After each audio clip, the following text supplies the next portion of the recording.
आज आपण बघूया गणपतीला दुर्वा प्रिय का. एकदा मायावी शक्तीपासून अनलासूर नावाचा भयानक असुर उत्पन्न झाला.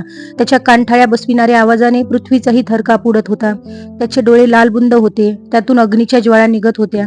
त्याच्या वाऱ्यालाही कोणी उभे राहत नव्हते. या अनलासुराने देवांनाही दे माय धरणी ठाय करून सोडले होते. संपूर्ण देवलोक ह्या राक्षसाच्या अत्याचारामुळे भयभीत झाले होते.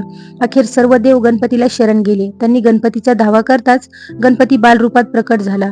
गणपतीने देवांना अनलासुरापासून भयमुक्त करण्याचे अभिवचन दिले. अनलासुराविरुद्ध युद्ध पुकारले. अनलासुराने बालरूपी गणपतीला गिळण्याचा प्रयत्न केला, परंतु गणपतीने विराट रूप धारण करून अनलासुरालाच गिळंकृत केले.